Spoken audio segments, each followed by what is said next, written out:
Silakan. Masih banyak yang belum tanya. Cindy, silakan Cindy. Pak, tadi izin bertanya Pak. Tadi kan Bapak jelaskan bahwasanya yang topik tanyakan Al-Quran itu berbentuk teks yang kita tahu.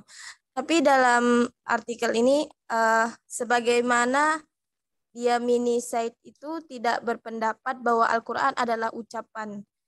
Maksud dari Yamini Said tidak berpendapat bahwa Al-Quran adalah ucapan itu apa? Bagaimana? Bahwasanya yang kita tahu Al-Quran itu turun kepada Nabi Muhammad, Jibril yang membawa pada Nabi Muhammad. Quran Di halaman berapa teksnya itu?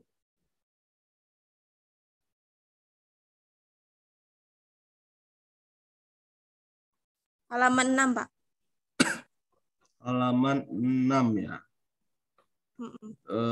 Tentang apa itu? Yang ada ditanyakan sama siapa Muammar juga tadi Pak di satu konteks juga. Bahwasanya kan sebagaimana Yamini Said tidak berpendapat bahwa Al-Quran adalah ucapan. Kata dan karya Nabi Muhammad yang ingin ditegaskan adalah keterkaitan erat Al-Quran. Kami kurang memahami Pak, maksudnya bahwa kenapa Yamini Said itu tidak berpendapat bahwa Al-Quran itu adalah ucapan. Bahwasanya kita membaca Al-Quran juga wahyu Nabi Muhammad menerima wahyu itu tadi bagaimana? Kami kurang memahami, Pak. Bentar, saya masih mencari teksnya ini. Belum ketemu saya harus baca teksnya agar saya tidak salah paham. Yang halaman 6 yang mananya? Yang paragraf keberapa? Paragraf pertama, Pak. Paragraf pertama. Oh gitu. Said Ya. mengutip Rahman, kurang intelek mengatakan bahwa Al-Quran adalah ucapan kalam atau ucapan Nabi Muhammad. Sebagaimana diamini Said.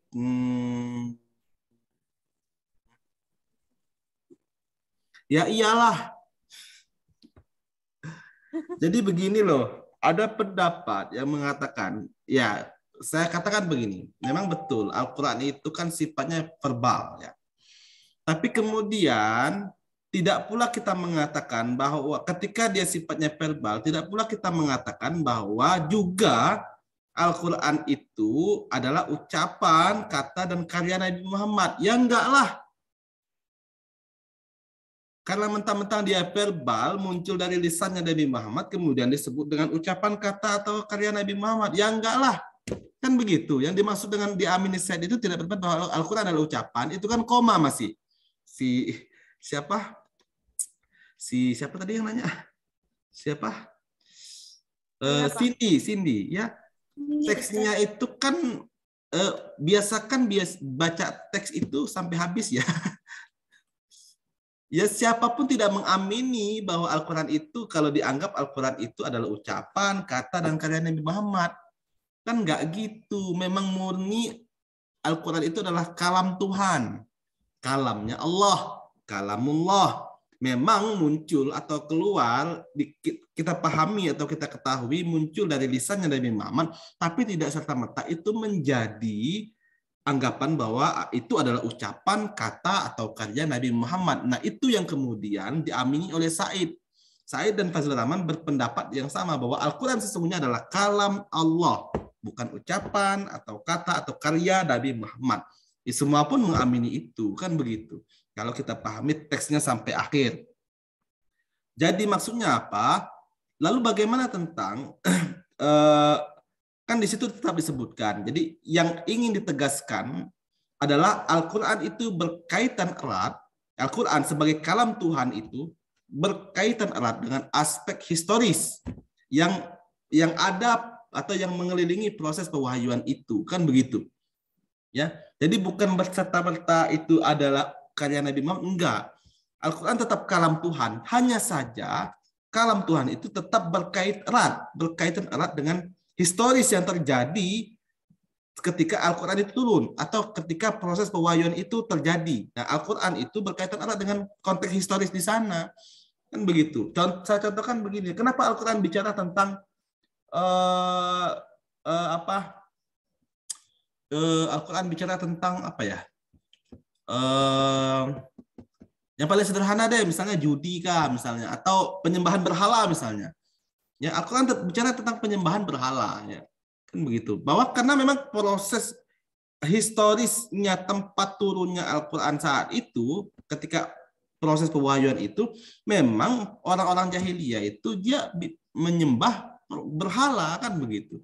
Jadi ada keterkaitan erat, tapi tetap kita menyatakan bahwa Al-Quran huwa kalamullah. Itu tidak bisa dipungkiri.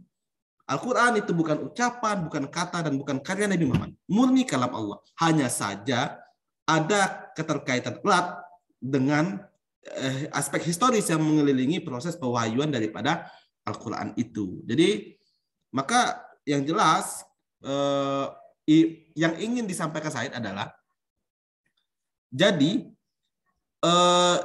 jika ada keterkaitan yang erat antara Al-Quran, Nabi, dan komunitasnya, artinya komunitas sekelilingnya, maka tentu penafsiran Al-Quran itu akan menjadi lebih bebas, ya, menjadi lebih terbuka, menjadi lebih menyeluruh, ya, menjadi lebih terbuka lah kalau kita bilang.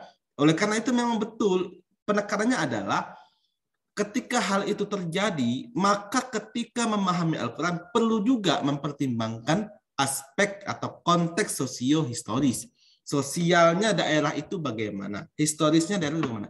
Jadi begini loh, si Cindy. Maksud dari yang kamu baca itu, yang diamini Said tentang Al-Quran itu bukan kata ucapan karya Nabi Muhammad, itu hanya sepotongan kata yang kemudian potongan kata yang kemudian bertujuan atau bermuara pada pemahaman begini. Al-Quran huwa kalamullah. Al-Quran adalah kalam Allah. Tapi tidak bisa dipungkiri bahwa ada kaitan erat kalam Allah itu, ya, dengan historis, dengan sisi historis tempat proses pewahyuan itu, sehingga ketika kalam Allah berkaitan erat dengan aspek historisnya, maka ketika menafsirkan kalam Allah itu, memaknai atau menafsirkan kalam Allah itu, perlu juga kita mempertimbangkan aspek sosio-historis setempat.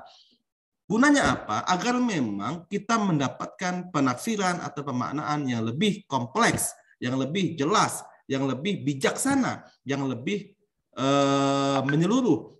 Jadi tidak yang lebih objektif. Jadi banyak hal yang bisa didapatkan ketika kita melihat itu juga dari sisi pandang sosiohistoris, tidak hanya serta-merta teks saja. Jadi seperti itu. Kenapa itu terjadi? Karena ada keterkaitan antara kalam Allah dan aspek historis tempat proses ketika terjadi proses pewahyuan daripada Al-Quran.